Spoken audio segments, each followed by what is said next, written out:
ನಮಸ್ಕಾರ. ಮುಖ್ಯಾಂಶಗಳು. ಸಮಗ್ರ ಕೃಷಿ ಅಭಿವೃದ್ಧಿಗೆ ಆಧುನಿಕ ತಂತ್ರಜ್ಞಾನ ಬಳಕೆ, ಉಪಕಸುಬುಗಳಿಂದ ರೈತರ ಆದಾಯ ದ್ವಿಗುಣ, ಪ್ರಧಾನಿ ನರೇಂದ್ರ ಮೋದಿ. ರಾಜ್ಯದಲ್ಲಿ ಇಂದು 3,000ಕ್ಕೂ ಹೆಚ್ಚು ಕೋವಿಡ್-19 ಪ್ರಕರಣಗಳು ದೃಢ, ಮುಖ್ಯಮಂತ್ರಿ ಬಿಎಸ್ ಯಡಿಯೂರಪ್ಪ ನೇತೃತ್ವದಲ್ಲಿ ನಾಳೆ ಮಹತ್ವದ ಸಭೆ.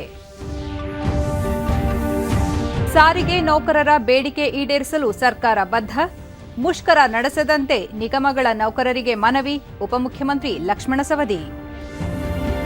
ಕ್ರಿಕೆಟ್, ಭಾರತ ಇಂಗ್ಲೆಂಡ್ ಏಕದಿನ ಸರಣಿ, 330 ರನ್ಗಳ ಸವಾಲೊಡ್ಡಿದ ಟೀಂ ಇಂಡಿಯಾ. ವಾರ್ತೆಗಳ ವಿವರ. ಆಕಾಶವಾಣಿಯ ತಿಂಗಳ ಮನದ ಮಾತು ತಮಗೆ ಹೆಮ್ಮೆ ಹಾಗೂ ಆನಂದದ ವಿಷಯವಾಗಿದ್ದು, ಮನದ ಮಾತಿನ ಎಲ್ಲ ಶ್ರೋತೃಗಳಿಗೂ ಕೃತಜ್ಞತೆಗಳು ಎಂದು ಪ್ರಧಾನಿ ನರೇಂದ್ರ ಮೋದಿ ಹೇಳಿದ್ದಾರೆ. 75ನೇ ಕಂತಿನ ಮನದ ಮಾತಿನಲ್ಲಿಂದು ಪ್ರಧಾನಿ 2014ರ ಅಕ್ಟೋಬರ್ 3ರಂದು ಆರಂಭಿಸಿದ ಈ ವೈಚಾರಿಕ ಸೈದ್ಧಾಂತಿಕ ಯಾತ್ರೆಯನ್ನು ನಿನ್ನೆ ಮೊನ್ನೆಯಷ್ಟೇ ಆರಂಭಿಸಿದಂತಿದೆ. ದೇಶದ ಮೂಲೆ ಮೂಲೆಯ ಜನರೊಂದಿಗೆ ಮಾತನಾಡಿ ಅವರ ಅಸಾಧಾರಣ ಕೆಲಸದ ಬಗ್ಗೆ ಅರಿಯಲು ಇದರಿಂದ ಸಾಧ್ಯವಾಗಿದೆ. 75 ಸಂಚಿಕೆಯ ಅವಧಿಯಲ್ಲಿ ಎಷ್ಟೊಂದು ವಿಷಯಗಳ ಅವಲೋಕನವಾಯಿತು ಎಂದು ಪ್ರಧಾನಿ ಅಚ್ಚರಿ ವ್ಯಕ್ತಪಡಿಸಿದ್ದಾರೆ. ದೇಶಕ್ಕೆ ಸ್ವಾತಂತ್ರ್ಯ ಲಭಿಸಿದ 75ನೇ ಅಮೃತ ಮಹೋತ್ಸವ ವರ್ಷದ ಸಂದರ್ಭದಲ್ಲಿಯೇ ಮನ್ ಕಿ ಬಾತ್ 75ನೇ ಸಂಚಿಕೆ ಮುಗಿದಿದೆ. ನಮ್ಮ ಸ್ವಾತಂತ್ರ್ಯ ಹೋರಾಟಗಾರರ ತ್ಯಾಗವು ನಾಗರಿಕನಾಗಿ ನಮ್ಮ ಕರ್ತವ್ಯಗಳ ಬಗ್ಗೆ ಯೋಚಿಸಲು ಪ್ರೇರೇಪಿಸಬೇಕೆಂದು ಪ್ರಧಾನಿ ಹೇಳಿದ್ದಾರೆ. ಕಳೆದ ವರ್ಷ ಇದೇ ಮಾರ್ಚ್ ತಿಂಗಳಲ್ಲಿಯೇ ದೇಶ ಪ್ರಥಮ ಬಾರಿಗೆ ಜನತಾ ಕರ್ಫ್ಯೂ ಎಂಬ ಶಬ್ದವನ್ನು ಕೇಳಿತ್ತು. ಆದರೆ ಜನತಾ ಕರ್ಫ್ಯೂ ಎಂಬುದು ಸಂಪೂರ್ಣ ವಿಶ್ವಕ್ಕೆ ಒಂದು ಆಶ್ಚರ್ಯವೆನಿಸಿತ್ತು. ಮೊದಲಿನಿಂದಲೂ ಭಾರತದ ಜನರು ಕೋವಿಡ್-19 ವಿರುದ್ಧ ಉತ್ಸಾಹಭರಿತ ಹೋರಾಟವನ್ನು ಮಾಡಿದ್ದಾರೆ ಎಂದು ಶ್ಲಾಘಿಸಿದ ಪ್ರಧಾನಿ, ಜನತಾ ಕರ್ಫ್ಯೂ ಶಿಸ್ತಿನ ಅಭೂತಪೂರ್ವ ಉದಾಹರಣೆಯಾಗಿತ್ತು. ಮುಂಬರುವ ಪೀಳಿಗೆ ಇದರ ಬಗ್ಗೆ ಖಂಡಿತ ಹೆಮ್ಮೆ ಪಡುತ್ತದೆ ಎಂದು ಹೇಳಿದ್ದಾರೆ. ಭಾರತ ಜಗತ್ತಿನಲ್ಲೇ ಅತಿದೊಡ್ಡ ಲಸಿಕೆ ಅಭಿಯಾನ ನಡೆಸುತ್ತಿರುವುದು ಪ್ರತಿಯೊಬ್ಬರೂ ಹೆಮ್ಮೆ ಪಡುವಂತಹ ವಿಷಯವಾಗಿದೆ. ಹಲವು ಶತಾಯುಷಿಗಳು ಲಸಿಕೆಯ ಮೊದಲ ಡೋಸ್ ಪಡೆದುಕೊಂಡಿದ್ದಾರೆ. ಲಸಿಕೆ ಪಡೆದುಕೊಳ್ಳುವ ಕುಟುಂಬದ ಹಿರಿಯರ ಉತ್ಸಾಹ ಎದ್ದು ಕಾಣುತ್ತಿದೆ. ಈ ಎಲ್ಲದರ ನಡುವೆ ಕೊರೋನಾ ವಿರುದ್ಧ ಹೋರಾಟದ ಮಂತ್ರವನ್ನು ಪ್ರತಿಯೊಬ್ಬರೂ ಗಮನದಲ್ಲಿಟ್ಟುಕೊಂಡು ಪಾಲಿಸಬೇಕು ಎಂದು ಪ್ರಧಾನಿ ಮನವಿ ಮಾಡಿದ್ದಾರೆ. ಭಾರತದ ನಾರಿ ಶಕ್ತಿ ಕ್ರೀಡಾ ಕ್ಷೇತ್ರದಲ್ಲಿ ಉತ್ತಮ ಸಾಧನೆ ಮಾಡುತ್ತಿದೆ. ಕ್ರಿಕೆಟ್ ಆಟಗಾರ್ತಿ ಮಿತಾಲಿ ರಾಜ್, ಬ್ಯಾಡ್ಮಿಂಟನ್ ಆಟಗಾರ್ತಿ ಪಿವಿ ಸಿಂಧು ಅವರ ಇತ್ತೀಚಿನ ಕ್ರೀಡಾ ಸಾಧನೆಗಳನ್ನು ಪ್ರಧಾನಿ ಶ್ಲಾಘಿಸಿದರು. बहुत शानदार है। 2 दशकों से ज्यादा के कैरियर में मिताली राज जी ने हजारों लाखों को प्रेरित किया है। उनके कठोर परिश्रम और सफलता की कहानी न सिर्फ महिला क्रिकेटरों बल्कि पुरुष क्रिकेटरों के लिए भी एक प्रेरणा है। इसी मार्च महीने में जब हम महिला दिवस सेलिब्रेट कर रहे थे, तब कई महिला खिलाड़ियों ने मेडल्स और रिकॉर्ड्स अपने नाम किए हैं। दिल्ली में आयोजित शूटिंग में ISSF वर्ल्ड कप में भारत शीर्ष स्थान पर रहा। गोल्ड मेडल की संख्या के मामले में भी भारत ने बाजी मारी। ये भारत के महिला और पुरुष निशानेबाजों के शानदार प्रदर्शन की वजह से ही संभव हो पाया। इस बीच पीवी सिंधु जी ने BWF Swiss open super 300 tournament में सिल्वर मेडल जीता है। मैंने इस समिट में देश के लाइट हाउस कॉम्प्लेक्सेस के आसपास ಕೆಲ ದಿನಗಳ ಹಿಂದೆ ನಡೆದ ಮಾರಿಟೈಮ್ ಇಂಡಿಯಾ ಶೃಂಗಸಭೆಯಲ್ಲಿ ದೇಶದ ಲೈಟ್ ಹೌಸ್ಗಳ ಸುತ್ತಮುತ್ತ ಪ್ರವಾಸಿ ಸೌಲಭ್ಯಗಳನ್ನು ಅಭಿವೃದ್ಧಿಪಡಿಸುವ ಕುರಿತು ಪ್ರಸ್ತಾಪಿಸಿದ್ದೆ. ನನ್ನ ಮನವಿಯನ್ನು ಗುರುಪ್ರಸಾದ್ ಎಂಬುವರು ಬಹಳ ಆಸಕ್ತಿಯಿಂದ ಮುಂದೆ ಕೊಂಡೊಯ್ಯುತ್ತಿದ್ದಾರೆ. ತಮಿಳುನಾಡಿನ 2 ಲೈಟ್ ಹೌಸ್ಗಳಾದ ಚೆನ್ನೈ ಲೈಟ್ ಹೌಸ್ ಮತ್ತು ಮಹಾಬಲಿಪುರಂ ಲೈಟ್ ಹೌಸ್ಗೆ ಸಂಬಂಧಿಸಿದ ಆಸಕ್ತಿಕರ ವಿಷಯಗಳನ್ನು ಹಂಚಿಕೊಂಡಿದ್ದಾರೆ ಎಂದರು. जिनमें एलिवेटर मौजूद है। यही नहीं, भारत का यह इकलौता लाइट हाउस है जो शहर की सीमा के अंदर स्थित है। इसमें बिजली के लिए सोलर पैनल भी लगे हैं। जीवन के हर क्षेत्र में नयापन, ಹೊಸತನ, ಆಧುನಿಕತೆ ಎನ್ನುವುದು ಜೀವನದ ಪ್ರತಿಯೊಂದು ಕ್ಷೇತ್ರದಲ್ಲೂ ಅನಿವಾರ್ಯವಾಗಿದೆ. ಇಲ್ಲದಿದ್ದರೆ ಅದು ಕೆಲವೊಮ್ಮೆ ನಮಗೆ ಹೊರೆಯಾಗಿ ಪರಿಣಮಿಸುತ್ತದೆ.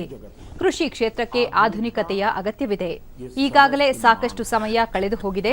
ಕೃಷಿ ಕ್ಷೇತ್ರದಲ್ಲಿ ಹೊಸ ಉದ್ಯೋಗಾವಕಾಶ ಸೃಷ್ಟಿಸಲು, ರೈತರ ಆದಾಯವನ್ನು ಹೆಚ್ಚಿಸಲು ಸಾಂಪ್ರದಾಯಿಕ ಕೃಷಿ ಪದ್ಧತಿಗಳ ಜತೆಗೆ ಹೊಸ ಪರ್ಯಾಯಗಳು, ಆವಿಷ್ಕಾರಗಳನ್ನು ಅಳವಡಿಸಿಕೊಳ್ಳುವುದು ಅತ್ಯಂತ ಮುಖ್ಯವಾಗಿದೆ ಎಂದು ಪ್ರಧಾನಿ ತಿಳಿಸಿದ್ದಾರೆ. ಶ್ವೇತ ಕ್ರಾಂತಿಯ ಸಂದರ್ಭದಲ್ಲಿ ದೇಶವು ಇದಕ್ಕೆ ಸಾಕ್ಷಿಯಾಗಿದ್ದು, ಜೇನು ಸಾಕಾಣಿಕೆ ಕೂಡ ಒಂದು ಪರ್ಯಾಯವಾಗಿದೆ. ಜೇನು ಸಾಕಾಣಿಕೆ ದೇಶದಲ್ಲಿ ಜೇನು ಕ್ರಾಂತಿ ಅಥವಾ ಸಿಹಿ ಕ್ರಾಂತಿ ಆಧಾರಿತವಾಗಿದೆ. ಪಶ್ಚಿಮ ಬಂಗಾಳದ ಸುಂದರ್ ಬನ್ಸ್ ಪ್ರದೇಶಗಳ ನೈಸರ್ಗಿಕ ಸಾವಯವ ಜೇನುತುಪ್ಪವನ್ನು ದೇಶ ವಿದೇಶಗಳಲ್ಲಿ ಜನರು ಇಷ್ಟಪಡುತ್ತಾರೆ. ಇಂತಹದ್ದೇ ಒಂದು ವ್ಯಕ್ತಿಗತ ಅನುಭವದ ಉದಾಹರಣೆ ನನಗೆ ಗುಜರಾತಿನಲ್ಲಿ ದೊರೆತಿದೆ ಎಂದು ತಿಳಿಸಿದರು. भौगोलिक दिक्कतें, लेकिन यहाँ के लोगों ने हनी बी फार्मिंग का काम शुरू किया और आज इस जगह पर बने शहद की, मधु की अच्छी मांग हो रही है. इससे किसानों की आमदनी भी बढ़ रही है. पश्चिम बंगाल के ही सुंदरबन इलाकों का प्राकृतिक ऑर्गेनिक हनी तो देश दुनिया में पसंद किया जाता है. हनी बी फार्मिंग में केवल शहद से ही आय नहीं होती, बल्कि बी वैक्स भी आय का एक बहुत बड़ा माध्यम है. Pharma industry, food industry, textile और कॉस्मेटिक इंडस्ट्री, हर जगह बी वैक्स की डिमांड है. हमारा देश फिलहाल बी वैक्स का आयात करता है, लेकिन हमारे किसान अब ये स्थिति तेजी से बदल रहे हैं. यानी एक तरह से आत्मनिर्भर भारत अभियान में मदद कर रहे हैं. गया ಕೆಲವೇ ದಿನಗಳ ಹಿಂದೆ ವಿಶ್ವ ಗುಬ್ಬಚ್ಚಿ ದಿನ ಆಚರಿಸಲಾಯಿತು. ಗುಬ್ಬಚ್ಚಿ ಎಂದರೆ ಚಕಲಿ ಎಂದು, ಕೆಲವೆಡೆ ಇದನ್ನು ಚಿಮನಿ ಎಂದು, ಮತ್ತೆ ಕೆಲವೆಡೆ ಇದನ್ನು ಘಾನ್ಚಿರಿಕ ಎಂದು ಕರೆಯುತ್ತಾರೆ. ಈ ಹಿಂದೆ ಗುಬ್ಬಚ್ಚಿಗಳು ನಮ್ಮ ಮನೆಗಳ ಗೋಡೆಗಳ ಮೇಲೆ ಕುಳಿತು ಸುತ್ತಮುತ್ತಲಿನ ಗಿಡ ಮರಗಳ ಮೇಲೆ ಚಿಲಿಪಿಲಿ ಸದ್ದು ಮಾಡುತ್ತಿದ್ದವು. ಆದರೆ ಈಗ ಜನರು ಗುಬ್ಬಚ್ಚಿಯನ್ನು ನೋಡಿ ವರ್ಷಗಳೇ ಕಳೆದಿವೆ ಎಂದು ನೆನಪಿಸಿಕೊಳ್ಳುತ್ತಾರೆ. ಇಂದು ನಾವು ಆ ಗುಬ್ಬಚ್ಚಿಗಳನ್ನು ಸಂರಕ್ಷಿಸಲು ಪ್ರಯತ್ನ ಮಾಡಬೇಕಾಗಿದೆ ಎಂದು ಪ್ರಧಾನಿ ಮನವಿ ಮಾಡಿದ್ದಾರೆ.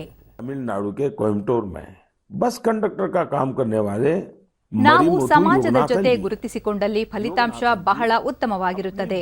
ತಮಿಳುನಾಡಿನ ಕೊಯಮತ್ತೂರಿನಲ್ಲಿ ಬಸ್ ಕಂಡಕ್ಟರ್ ಆಗಿ ಕೆಲಸ ಮಾಡುತ್ತಿರುವ ಮಾರಿಮುತ್ತು ಯೋಗನಾಥನ್ ಎಂಬುವರು ಬಸ್ನಲ್ಲಿ ಪ್ರಯಾಣಿಕರಿಗೆ ಟಿಕೆಟ್ ಜೊತೆಗೆ ಒಂದು ಸಸ್ಯವನ್ನು ಸಹ ಉಚಿತವಾಗಿ ನೀಡುತ್ತಾರೆ. ಈ ರೀತಿಯಾಗಿ ಯೋಗನಾಥನ್ ಅವರು ಅದೆಷ್ಟು ಮರಗಳನ್ನು ನಡೆಸಿದ್ದಾರೋ ಲೆಕ್ಕವೇ ಇಲ್ಲ. ಯೋಗನಾಥನ್ ಅವರು ತಮ್ಮ ವೇತನದ ಹೆಚ್ಚಿನ ಭಾಗವನ್ನು ಈ ಕಾರ್ಯಕ್ಕಾಗಿ ವೆಚ್ಚ ಮಾಡುತ್ತಿದ್ದಾರೆ. ಅವರ ಕಾರ್ಯ ಸ್ಫೂರ್ತಿದಾಯಕ, ಅಭಿನಂದನೀಯ ಎಂದು ಪ್ರಧಾನಿ ಹೇಳಿದ್ದಾರೆ. ಕಸದಿಂದ ರಸ ತಯಾರಿಸುವ ಬಗ್ಗೆ ನೋಡಿದ್ದೇವೆ. ಕೇರಳದ ಕೊಚ್ಚಿಯ ಸೆಂಟ್ ತೆರೆಸಾ ಕಾಲೇಜಿನ ವಿದ್ಯಾರ್ಥಿಗಳು ಮರುಬಳಕೆ ಮಾಡಬಹುದಾದ ಆಟಿಕೆಗಳನ್ನು ತಯಾರಿಸುತ್ತಿದ್ದಾರೆ. ಸೃಜನಶೀಲ ರೀತಿಯಲ್ಲಿ ಈ ವಿದ್ಯಾರ್ಥಿಗಳು ಆಟಿಕೆಗಳನ್ನು ತಯಾರಿಸಲು ಹಳೆಯ ಬಟ್ಟೆಗಳು, ವ್ಯರ್ಥವಾಗಿ ಎಸೆದ ಮರದ ತುಂಡುಗಳು, ಚೀಲಗಳು ಮತ್ತು ಪೆಟ್ಟಿಗೆಗಳನ್ನು ಬಳಸಿ ಆಟಿಕೆ ತಯಾರಿಸುತ್ತಿದ್ದಾರೆ ಎಂದು ಪ್ರಧಾನಿ ಮೋದಿ ವಿವರಿಸಿದ್ದಾರೆ. बुक रीडिंग पर आधारित कार्यक्रम में शामिल हुआ था. इस कॉलेज के स्टूडेंट्स रीयूजेबल टॉयज बना रहे हैं, वो भी बहुत ही क्रिएटिव तरीके से. ये स्टूडेंट्स पुराने कपड़ों, फेंके गए लकड़ी के टुकड़ों, बैग और बॉक्सेस का इस्तेमाल खिलौने बनाने में कर रहे हैं. कोई विद्यार्थी पजल बना रहा है, तो कोई कार और ट्रेन बना रहा है. यहाँ इस बात का विशेष ध्यान दिया जाता है कि खिलौने सेफ होने के साथ साथ चाइल्ड फ्रेंडली भी हो. और इस पूरे प्रयास की एक अच्छी बात ये भी है कि ये खिलौने आंगनवाड़ी बच्चों को खेलने के लिए दिए जाते हैं. और ये समय ಹೋಳಿ ಹಬ್ಬವನ್ನು ವಸಂತೋತ್ಸವದ ರೂಪದಲ್ಲಿ ಆಚರಿಸುವುದು ಸಂಪ್ರದಾಯವಾಗಿದೆ.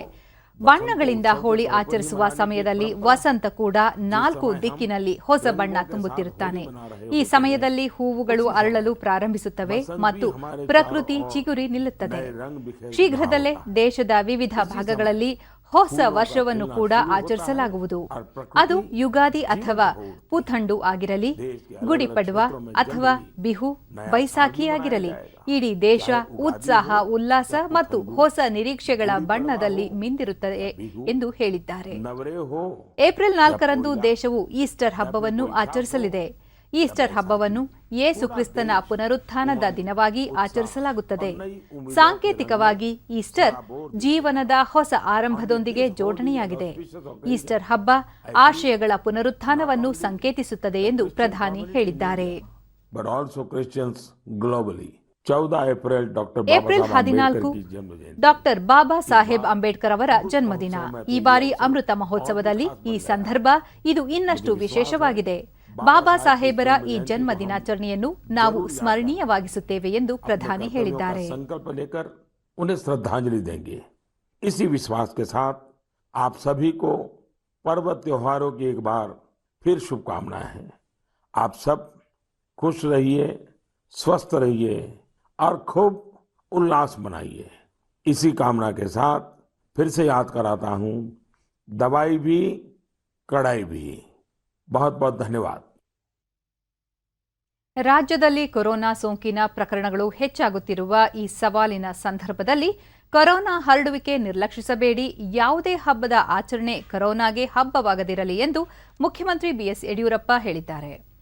ಅವರು ತಮ್ಮ ಟ್ವೀಟ್ ಸಂದೇಶದಲ್ಲಿ ಈ ಬಾರಿ ಹೋಳಿ ಹಬ್ಬವನ್ನು ಕೂಡ ಸುರಕ್ಷಿತವಾಗಿ ಮನೆಯಲ್ಲೇ ಆಚರಿಸಿ, ವರ್ಣರಂಜಿತ ಮಾಸ್ಕ್ ಧರಿಸಿ, ವ್ಯಕ್ತಿಗತ ಅಂತರ ಅತ್ಯಗತ್ಯ, ಸರ್ಕಾರದ ಮಾರ್ಗಸೂಚಿಗಳನ್ನು ತಪ್ಪದೆ ಪಾಲಿಸಿ ಎಂದು ಸಾರ್ವಜನಿಕರಲ್ಲಿ ಮನವಿ ಮಾಡಿದ್ದಾರೆ.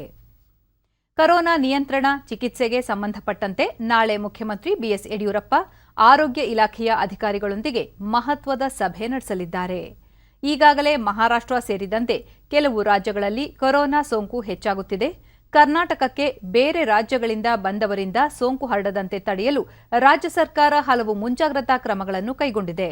ಕೊರೋನಾ ಪರಿಸ್ಥಿತಿ ಕುರಿತು ಅವಲೋಕಿಸಲು ಕಾಲಕಾಲಕ್ಕೆ ಸಭೆಗಳು ನಡೆಯುತ್ತಿದ್ದು, ಇದರ ಮುಂದುವರೆದ ಭಾಗವಾಗಿ ನಾಳೆ ಮತ್ತೊಂದು ಸುತ್ತಿನ ಸಭೆ ನಡೆಯಲಿದೆ. ರಾಜ್ಯದಲ್ಲಿ ಇಂದು ಹೊಸದಾಗಿ 3,082 ಕೋವಿಡ್ ಪ್ರಕರಣಗಳು ದೃಢಪಟ್ಟಿದ್ದು, ಇದರೊಂದಿಗೆ ಒಟ್ಟು ಸೋಂಕು ಪ್ರಕರಣಗಳ ಸಂಖ್ಯೆ 9,87,012ಕ್ಕೆ ಏರಿಕೆಯಾಗಿದೆ. ಇಂದು 1,285 ಮಂದಿ ಆಸ್ಪತ್ರೆಯಿಂದ ಬಿಡುಗಡೆಯಾಗಿದ್ದು, ಇದುವರೆಗೂ ಗುಣಮುಖರಾದವರ ಒಟ್ಟು ಸಂಖ್ಯೆ 9,51,425ಕ್ಕೆ ತಲುಪಿದೆ. ಇಂದು 12 ಮಂದಿ ಸಾವನ್ನಪ್ಪಿದ್ದು, ಮೃತಪಟ್ಟವರ ಸಂಖ್ಯೆ 12,504ಕ್ಕೆ ಏರಿಕೆಯಾಗಿದೆ. ಸದ್ಯ ರಾಜ್ಯದಲ್ಲಿ 23,037 ಸಕ್ರಿಯ ಪ್ರಕರಣಗಳಿವೆ. 204 ಮಂದಿ ರಾಜ್ಯದ ವಿವಿಧ ಆಸ್ಪತ್ರೆಗಳಲ್ಲಿ ತೀವ್ರ ನಿಗಾ ಘಟಕದಲ್ಲಿ ಚಿಕಿತ್ಸೆ ಪಡೆಯುತ್ತಿದ್ದಾರೆ. ಇಂದು 1,06,328 ಮಾದರಿಗಳ ಪರೀಕ್ಷೆ ನಡೆಸಿದ್ದು, ಇದುವರೆಗೂ 2,11,08,544 ಮಂದಿಗೆ ಕೊರೋನಾ ಪರೀಕ್ಷೆ ನಡೆಸಲಾಗಿದೆ ಎಂದು ಆರೋಗ್ಯ ಮತ್ತು ಕುಟುಂಬ ಕಲ್ಯಾಣ ಇಲಾಖೆ ತಿಳಿಸಿದೆ. ಬೆಂಗಳೂರಿನಲ್ಲಿ ಇಂದು 2,004 ಮಂದಿಗೆ ಸೋಂಕು ತಗುಲಿದ್ದು, ಒಟ್ಟು ಸೋಂಕು ಪ್ರಕರಣಗಳ ಸಂಖ್ಯೆ 4,28,173ಕ್ಕೆ ಏರಿಕೆಯಾಗಿದೆ. ಇಂದು 786 ಮಂದಿ ಆಸ್ಪತ್ರೆಯಿಂದ ಬಿಡುಗಡೆಯಾಗಿದ್ದು, ಇದುವರೆಗೂ ಗುಣಮುಖರಾದವರ ಸಂಖ್ಯೆ 4,07,709ಕ್ಕೆ ಏರಿಕೆಯಾಗಿದೆ. ಸದ್ಯ 15,882 ಸಕ್ರಿಯ ಪ್ರಕರಣಗಳಿವೆ. ಬೆಂಗಳೂರಿನಲ್ಲಿ 2 ಮೃತಪಟ್ಟಿದ್ದು, ಇದುವರೆಗೂ ಒಟ್ಟು 4,581 ಮಂದಿ ಸಾವನ್ನಪ್ಪಿದ್ದಾರೆ. ಉಳಿದಂತೆ ರಾಜ್ಯದ ವಿವಿಧ ಜಿಲ್ಲೆಗಳಲ್ಲಿ ದಾಖಲಾಗಿರುವ ಸೋಂಕು ಪ್ರಕರಣಗಳ ಸಂಖ್ಯೆ ಹೀಗಿದೆ.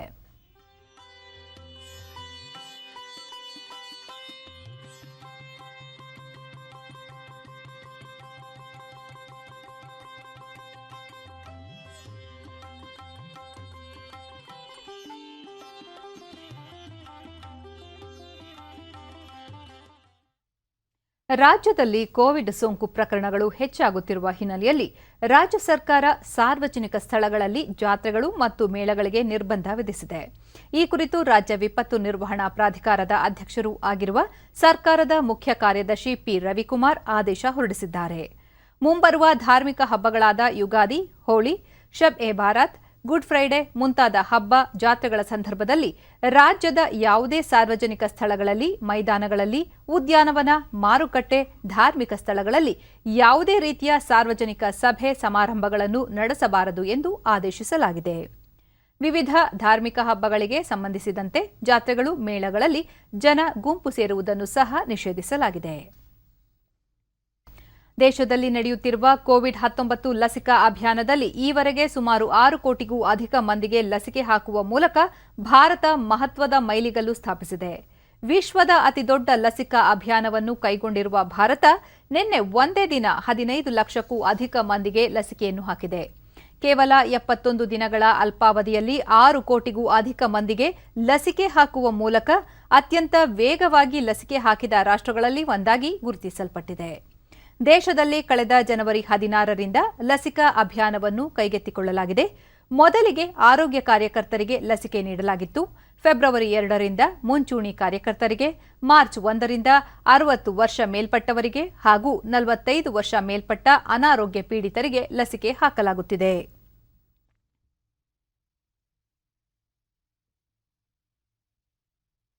ದೇಶದಲ್ಲಿ ಕಳೆದ 24 ಗಂಟೆಗಳಲ್ಲಿ 62,714 ಹೊಸ ಕೋವಿಡ್-19 ಪ್ರಕರಣಗಳು ಬೆಳಕಿಗೆ ಬಂದಿವೆ.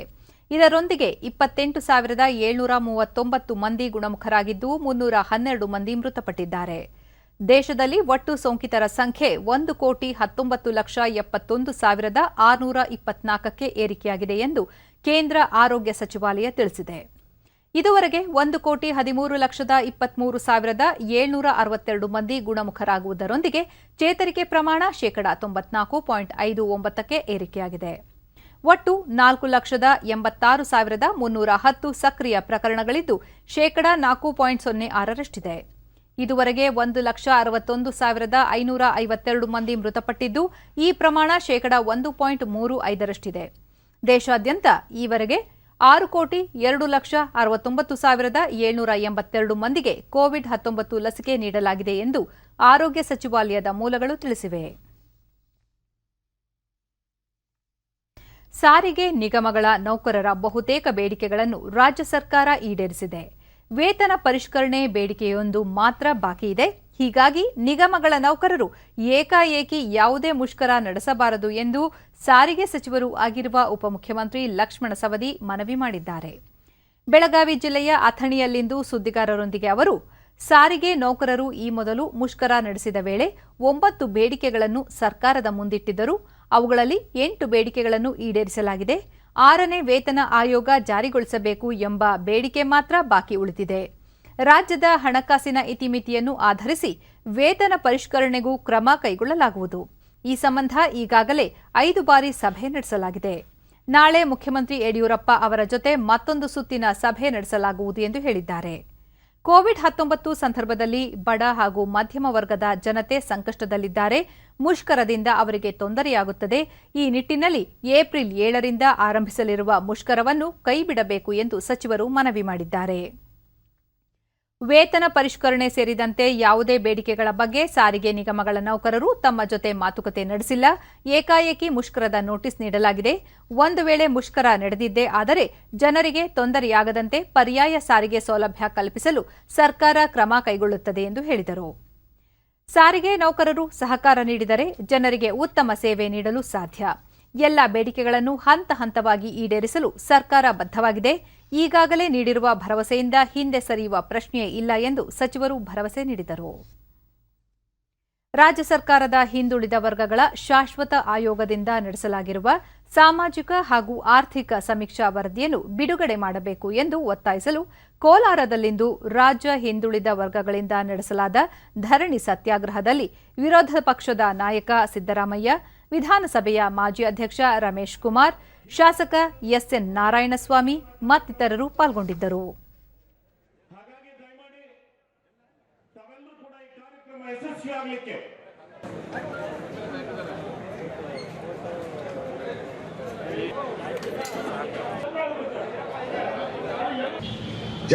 ಬಳಿಕ ಸಿದ್ದರಾಮಯ್ಯ 1931ರಲ್ಲಿ ಜಾತಿ ಜನಗಣತಿ ನಡೆದಿತ್ತು. ಸಮಾಜದಲ್ಲಿರುವ ಎಲ್ಲ ಸಮುದಾಯಗಳಿಗೂ ನ್ಯಾಯ ದೊರಕಿಸಿಕೊಡುವ ಉದ್ದೇಶದಿಂದ ತಾವು ಮುಖ್ಯಮಂತ್ರಿಯಾಗಿದ್ದ ಅವಧಿಯಲ್ಲಿ ಹಿಂದುಳಿದ ವರ್ಗಗಳ ಶಾಶ್ವತ ಆಯೋಗ, ಸಾಮಾಜಿಕ ಹಾಗೂ ಆರ್ಥಿಕ ಸಮೀಕ್ಷಾ ಕಾರ್ಯವನ್ನು ಕೈಗೆತ್ತಿಕೊಳ್ಳಲಾಗಿತ್ತು. ರಾಜ್ಯದ ಪ್ರತಿಯೊಂದು ಮನೆಗೂ ಸಮೀಕ್ಷಾದಾರರು ತೆರಳಿ ಮಾಹಿತಿ ಕಲೆ ಹಾಕಿದ್ದಾರೆ. ಸಮೀಕ್ಷಾ ಕಾರ್ಯ ಪೂರ್ಣಗೊಂಡಿದೆ. ಆದರೆ ಈವರೆಗೂ ಸರ್ಕಾರ ವರದಿಯನ್ನು ಬಿಡುಗಡೆ ಮಾಡುತ್ತಿಲ್ಲ ಎಂದರು. ಸಾಮಾಜಿಕ ನ್ಯಾಯ ದೊರಕಬೇಕಾದರೆ ಈ ಸಮೀಕ್ಷಾ ವರದಿ ಅನುಷ್ಠಾನಕ್ಕೆ ಬರಬೇಕು. ಈ ನಿಟ್ಟಿನಲ್ಲಿ ಹಿಂದುಳಿದ ವರ್ಗಗಳ ಒಕ್ಕೂಟದ ಹೋರಾಟಕ್ಕೆ ತಾವು ಬೆಂಬಲ ನೀಡುವುದಾಗಿ ತಿಳಿಸಿದರು. ಇನ್ನು ಉಳಿದ ಭಾಗದಲ್ಲಿ 100ಕ್ಕೆ 100 ಸರ್ವೆ ಆಗಿದೆ. 100ಕ್ಕೆ 100 ಸರ್ವೆ ಆಗಿದೆ. ನಾನು ಹೇಳ್ತೀನಿ, ಏನು ತೊಂದರೆ ನಿಮಗೆ? Why you are hesitating to issue the report and to publish it? ಹಿಂದುಳಿದ ಜಾತಿಗಳ ಒಕ್ಕೂಟದ ಹಕ್ಕುಗಳ ರಕ್ಷಣೆಗೋಸ್ಕರವಾಗಿ ಮಾಡ್ತಾ ಇರ್ತಕ್ಕಂಥ ಹೋರಾಟ. ಪಶ್ಚಿಮ ಬಂಗಾಳ ವಿಧಾನಸಭೆಗೆ ನಡೆಯುತ್ತಿರುವ ಚುನಾವಣೆಯಲ್ಲಿ ಬಿಜೆಪಿ ಜಯ ಸಾಧಿಸಲಿದೆ ಹಾಗೂ ಅಸ್ಸಾಂನಲ್ಲಿ ಅಧಿಕಾರವನ್ನು ಉಳಿಸಿಕೊಳ್ಳಲಿದೆ ಎಂದು ಹಿರಿಯ ಬಿಜೆಪಿ ನಾಯಕ ಕೇಂದ್ರ ಗೃಹ ಸಚಿವ ಅಮಿತ್ ಶಾ ದೆಹಲಿಯಲ್ಲಿಂದು ವಿಶ್ವಾಸ ವ್ಯಕ್ತಪಡಿಸಿದ್ದಾರೆ. ಮಾಧ್ಯಮಗಳೊಂದಿಗೆ ಮಾತನಾಡಿದ ಅವರು, ಪಶ್ಚಿಮ ಬಂಗಾಳ ವಿಧಾನಸಭೆಯ ಮೊದಲ ಹಂತದಲ್ಲಿ ನಡೆದ 30 ಕ್ಷೇತ್ರಗಳ ಪೈಕಿ 26 ಕ್ಷೇತ್ರಗಳಲ್ಲಿ ಪಕ್ಷ ಜಯ ಸಾಧಿಸಲಿದೆ. ಅಸ್ಸಾಂನ 47 ಕ್ಷೇತ್ರಗಳ ಪೈಕಿ 37ಕ್ಕೂ ಹೆಚ್ಚು ಕ್ಷೇತ್ರಗಳಲ್ಲಿ ಗೆಲುವು ಸಾಧಿಸಲಿದೆ ಎಂದು ಭವಿಷ್ಯ ನುಡಿದರು.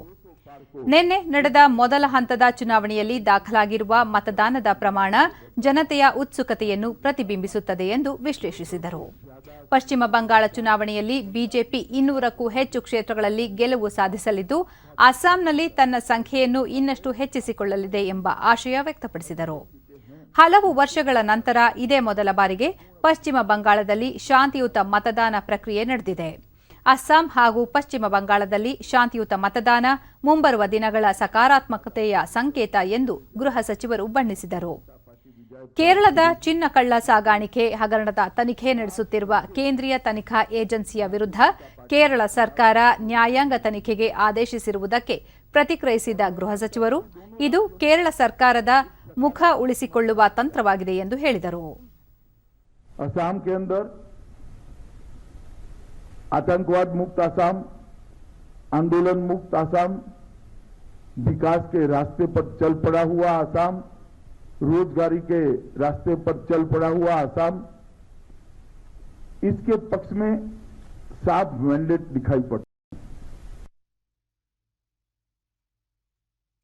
2 ದಿನಗಳ ಯಶಸ್ವಿ ಬಾಂಗ್ಲಾದೇಶವನ್ನು ಪ್ರವಾಸವನ್ನು ಪೂರ್ಣಗೊಳಿಸಿರುವ ಪ್ರಧಾನಿ ನರೇಂದ್ರ ಮೋದಿ ನಿನ್ನೆ ರಾತ್ರಿ ದೆಹಲಿಗೆ ವಾಪಸ್ಸಾದರು. ಅವರು ತಮ್ಮ ಟ್ವೀಟ್ನಲ್ಲಿ ಬಾಂಗ್ಲಾದೇಶದ ಭೇಟಿ ವೇಳೆ ಪ್ರೀತಿ ಹಾಗೂ ಮಮತೆಯನ್ನು ತೋರಿದ ಬಾಂಗ್ಲಾದ ಎಲ್ಲ ಪ್ರಜೆಗಳಿಗೂ ಧನ್ಯವಾದಗಳು ಎಂದು ಹೇಳಿದ್ದಾರೆ. ಪ್ರಧಾನಿ ಶೇಖ್ ಹಸೀನಾ ಮತ್ತು ಬಾಂಗ್ಲಾದೇಶದ ಸರ್ಕಾರ ನೀಡಿದ ಆತ್ಮೀಯ ಆತಿಥ್ಯಕ್ಕಾಗಿ ಕೃತಜ್ಞತೆಗಳು. ತಮ್ಮ ಈ ಭೇಟಿಯಿಂದಾಗಿ ಉಭಯ ದೇಶಗಳ ನಡುವಿನ ದ್ವಿಪಕ್ಷೀಯ ಸಂಬಂಧಗಳು ಮತ್ತಷ್ಟು ಬಲವರ್ಧನೆಯಾಗಲಿವೆ ಎಂದು ಪ್ರಧಾನಿ ನರೇಂದ್ರ ಮೋದಿ ವಿಶ್ವಾಸ ವ್ಯಕ್ತಪಡಿಸಿದ್ದಾರೆ. दोनों नेताओं ने आपसे हित के तमाम मसलों पर विस्तार से चर्चा तो की ही, साथ में ये विचार किया कि रिश्तों को किस तरह से और ಬಣ್ಣದ ಹಬ್ಬ ಹೋಳಿಯನ್ನು ದೇಶಾದ್ಯಂತ ಸಡಗರ ಸಂಭ್ರಮದಿಂದ ಆಚರಿಸಲಾಗುತ್ತಿದೆ. ಕೋವಿಡ್-19 ಸೋಂಕು ಪ್ರಕರಣಗಳು ಹೆಚ್ಚುತ್ತಿರುವ ಹಿನ್ನೆಲೆಯಲ್ಲಿ ಕೆಲವು ನಿರ್ಬಂಧಗಳ ನಡುವೆಯೇ ಹಬ್ಬದ ಆಚರಣೆ ಮುಂದುವರಿಯಲಿದ್ದು, ಸಿಹಿ ವಿನಿಮಯ ಮತ್ತು ಬಣ್ಣ ಹಚ್ಚಿಕೊಳ್ಳುವ ಮೂಲಕ ಹೋಳಿ ಆಚರಣೆ ಮುಂದುವರೆದಿದೆ. ಭ್ರಾತೃತ್ವದ ಸಂಕೇತವಾದ ಹಬ್ಬವನ್ನು ಅಯೋಧ್ಯೆ ಹಾಗೂ ಕೃಷ್ಣನ ಜನ್ಮಸ್ಥಳ ಮಥುರಾದಲ್ಲಿ ವಿಶೇಷ ರೀತಿಯಲ್ಲಿ ಆಚರಿಸಲಾಗುತ್ತಿದೆ. ಸಾರ್ವಜನಿಕರು ಬಣ್ಣದ ಕುಳಿಗಳಲ್ಲಿ ಮಿಂದು ಹಬ್ಬವನ್ನು ಸಡಗರ ಸಂಭ್ರಮದಿಂದ ಆಚರಿಸುತ್ತಿದ್ದಾರೆ. पल खुशी और गम में खुश रहने का संदेश देता है. देश के अलग अलग हिस्सों में होली को अलग अलग तरीकों से मनाया जाता है, लेकिन खास रौनक मथुरा और वृंदावन में देखने को मिलती है. यहाँ कहीं मार होली होती है तो कहीं फूलों की होली के नजारे देखने को मिलते हैं. हालांकि इस बार कोरोना महामारी के चलते कई राज्यों में सार्वजनिक स्तर पर होली कार्यक्रमों पर पाबंदी लगाई गई है, लेकिन इस मुश्किल वक्त में होली का जज्बा जरूर लोगों को उम्मीद की रोशनी दिखा रहा है.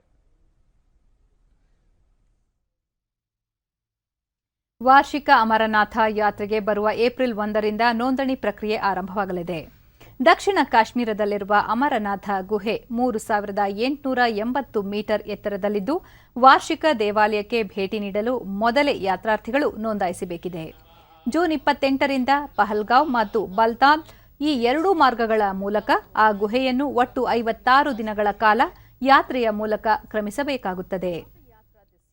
ಅಮರನಾಥ ದೇವಾಲಯ ಮಂಡಳಿಯ ಮುಖ್ಯ ಕಾರ್ಯನಿರ್ವಹಣಾಧಿಕಾರಿ ನಿತೀಶ್ವರ್ ಕುಮಾರ್ ಈ ವಿಷಯ ತಿಳಿಸಿ, Punjab national bank, Jammu Kashmir bank ಹಾಗೂ ಯೆಸ್ ಬ್ಯಾಂಕ್ನ 446 ಶಾಖೆಗಳಲ್ಲಿ ನೋಂದಣಿಗೆ ಅವಕಾಶ ಕಲ್ಪಿಸಲಾಗಿದೆ ಎಂದು ತಿಳಿಸಿದ್ದಾರೆ.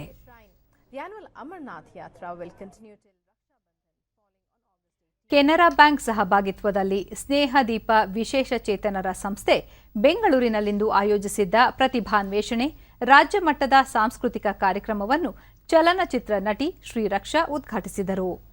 ನಟಿ ರೂಪಿಕಾ, ಸಂಗೀತ ನಿರ್ದೇಶಕರಾದ ಅನನ್ಯ ಭಾರ್ಗವ ಮತ್ತಿತರರು ಉಪಸ್ಥಿತರಿದ್ದರು.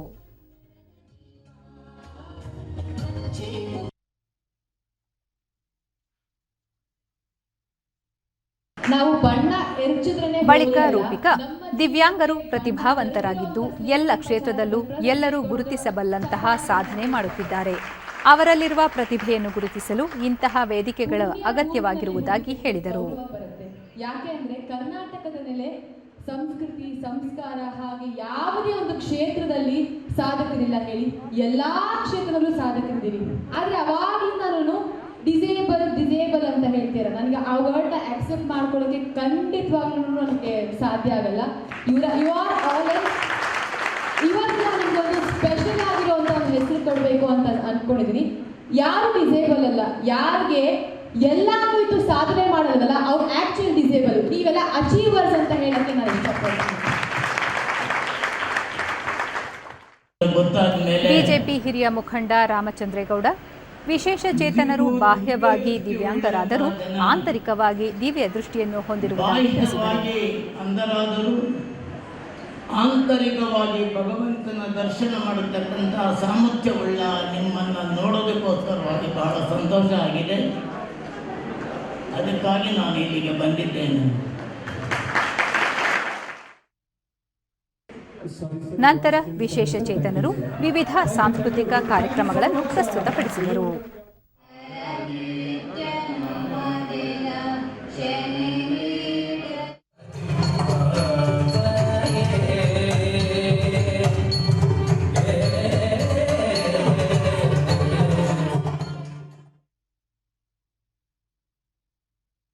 ಕ್ರಿಕೆಟ್. ಭಾರತ ಮತ್ತು ಇಂಗ್ಲೆಂಡ್ ತಂಡಗಳ ನಡುವೆ ಪುಣೆಯ ಮಹಾರಾಷ್ಟ್ರ ಕ್ರಿಕೆಟ್ ಅಸೋಸಿಯೇಷನ್ ಮೈದಾನದಲ್ಲಿಂದು ನಡೆಯುತ್ತಿರುವ ಮೂರನೇ ಹಾಗೂ ಅಂತಿಮ ಏಕದಿನ ಅಂತಾರಾಷ್ಟ್ರೀಯ ಕ್ರಿಕೆಟ್ ಪಂದ್ಯದಲ್ಲಿ ಮೊದಲು ಬ್ಯಾಟಿಂಗ್ ಮಾಡಿದ ಭಾರತ ತನ್ನೆಲ್ಲ ವಿಕೆಟ್ ಕಳೆದುಕೊಂಡು 329 ರನ್ ಗಳಿಸಿ ಎದುರಾಳಿ ತಂಡಕ್ಕೆ 330 ರನ್ಗಳ ಗುರಿ ನಿಗದಿಪಡಿಸಿದೆ. ಬ್ಯಾಟಿಂಗ್ ಆರಂಭಿಸಿರುವ ಇಂಗ್ಲೆಂಡ್ ಇತ್ತೀಚಿನ ವರದಿಯಂತೆ 4 ವಿಕೆಟ್ ನಷ್ಟಕ್ಕೆ 115 ರನ್ ಗಳಿಸಿ ಆಡುತ್ತಿದೆ. ಮೊದಲೆರಡು ಪಂದ್ಯಗಳನ್ನು ಕ್ರಮವಾಗಿ ಗೆದ್ದುಕೊಂಡಿರುವ ಭಾರತ ಮತ್ತು ಇಂಗ್ಲೆಂಡ್ ಪ್ರಸ್ತುತ ಈ ಸರಣಿಯಲ್ಲಿ 1-1 ಸಮಬಲ ಸಾಧಿಸಿದೆ. ಹಾಗಾಗಿ ಇಂದಿನ ಪಂದ್ಯವನ್ನು ಗೆದ್ದುಕೊಳ್ಳುವ ಮೂಲಕ ಏಕದಿನ ಸರಣಿಯಲ್ಲಿ ಪ್ರಶಸ್ತಿ ಜಯಿಸುವ ಮಹದಾಸೆಯೊಂದಿಗೆ ಉಭಯ ತಂಡಗಳ ಆಟಗಾರರು ಉತ್ತಮ ರಣತಂತ್ರದೊಂದಿಗೆ ಕಣಕ್ಕಿಳಿದಿದ್ದಾರೆ. ಈಗ ಪಂದ್ಯದ ನೇರ ಪ್ರಸಾರ. कप्तान के साथ क्या रिव्यू लिया जाए या नहीं लिया जाए, ले लिया एक और रिव्यू. अनवर, क्या लगता है आपको? इस मरतबा थोड़ी जल्दबाजी दिखाई है रिव्यू लेने में. दो बातें हो सकती है में या फिर पूरी तरह से विराट कोहली आश्वस्त है, क्योंकि आमतौर से देखा गया है कि रिव्यू का टाइम समाप्त होने के 1-2 सेकंड पहले ही वो इशारा करते हैं, लेकिन इस मरतबा थोड़ी जल्दबाजी दिखाई. ಇನ್ನು ಹವಾವರ್ತಮಾನ. ರಾಜ್ಯದ ಕರಾವಳಿ ಭಾಗದಲ್ಲಿ 1 ಸೆಂಟಿಮೀಟರ್ ಮಳೆಯಾಗಿದೆ. ಕಲಬುರಗಿಯಲ್ಲಿ ಗರಿಷ್ಠ ತಾಪಮಾನ 40.6, ದಾವಣಗೆರೆಯಲ್ಲಿ ಕನಿಷ್ಠ ತಾಪಮಾನ 18 ಡಿಗ್ರಿ ಸೆಲ್ಸಿಯಸ್ ದಾಖಲಾಗಿದೆ. ಮುನ್ಸೂಚನೆಯಂತೆ ಮುಂದಿನ 24 ಗಂಟೆಗಳಲ್ಲಿ ರಾಜ್ಯದ ಹಲವೆಡೆ ಗುಡುಗು ಸಹಿತ ಮಳೆಯಾಗುವ ಸಾಧ್ಯತೆ ಇದೆ. ಕರಾವಳಿ ಮತ್ತು ದಕ್ಷಿಣ ಒಳನಾಡಿನಲ್ಲಿ ಚದುರಿದಂತೆ ಮಳೆಯಾಗುವ ನಿರೀಕ್ಷೆ ಇದೆ. ಬೆಂಗಳೂರು ಸುತ್ತಮುತ್ತ ಭಾಗಶಃ ಮೋಡ ಕವಿದ ವಾತಾವರಣವಿರಲಿದ್ದು ಗರಿಷ್ಠ ತಾಪಮಾನ 33 ಹಾಗೂ ಕನಿಷ್ಠ 21 ಡಿಗ್ರಿ ಸೆಲ್ಸಿಯಸ್ ದಾಖಲಾಗುವ ಸಂಭವ. ಕೊನೆಯಲ್ಲಿ ಮತ್ತೊಮ್ಮೆ ಮುಖ್ಯಾಂಶಗಳು. ಸಮಗ್ರ ಕೃಷಿ ಅಭಿವೃದ್ಧಿಗೆ ಆಧುನಿಕ ತಂತ್ರಜ್ಞಾನ ಬಳಕೆ, ಉಪಕಸುಬುಗಳಿಂದ ರೈತರ ಆದಾಯ ದ್ವಿಗುಣ, ಪ್ರಧಾನಿ ನರೇಂದ್ರ ಮೋದಿ. ರಾಜ್ಯದಲ್ಲಿ ಇಂದು 3,000ಕ್ಕೂ ಹೆಚ್ಚು ಕೋವಿಡ್-19 ಪ್ರಕರಣಗಳು ದೃಢ, ಮುಖ್ಯಮಂತ್ರಿ ಬಿಎಸ್ ಯಡಿಯೂರಪ್ಪ ನೇತೃತ್ವದಲ್ಲಿ ನಾಳೆ ಮಹತ್ವದ ಸಭೆ. ಸಾರಿಗೆ ನೌಕರರ ಬೇಡಿಕೆ ಈಡೇರಿಸಲು ಸರ್ಕಾರ ಬದ್ಧ, ಮುಷ್ಕರ ನಡೆಸದಂತೆ ನಿಗಮಗಳ ನೌಕರರಿಗೆ ಮನವಿ, ಉಪಮುಖ್ಯಮಂತ್ರಿ ಲಕ್ಷ್ಮಣ ಸವದಿ. ಕ್ರಿಕೆಟ್. ಭಾರತ ಇಂಗ್ಲೆಂಡ್ ಏಕದಿನ ಸರಣಿ, 330 ರನ್ಗಳ ಸವಾಲೊಡ್ಡಿದ ಟೀಂ ಇಂಡಿಯಾ. ವೀಕ್ಷಕರೇ ಗಮನಿಸಿ, ನಮ್ಮ ವಾರ್ತಾ ಪ್ರಸಾರವನ್ನು ನೀವು ಡಿಡಿ ಚಂದನ ನ್ಯೂಸ್ ಯೂಟ್ಯೂಬ್ ಚಾನೆಲ್ನಲ್ಲೂ ವೀಕ್ಷಿಸಬಹುದು. ವೀಕ್ಷಕರೇ, ಸರಿಯಾದ ಕ್ರಮದಲ್ಲಿ ತಪ್ಪದೇ ಮಾಸ್ಕ್ ಧರಿಸಿ. ನೀವು ಸುರಕ್ಷಿತವಾಗಿರುವುದರೊಂದಿಗೆ ನಿಮ್ಮವರನ್ನು ಸುರಕ್ಷಿತವಾಗಿರಿಸಿ. ನಮ್ಮ ಮುಂದಿನ ವಾರ್ತಾ ಪ್ರಸಾರ ರಾತ್ರಿ 9 ಗಂಟೆಗೆ. ನಮಸ್ಕಾರ.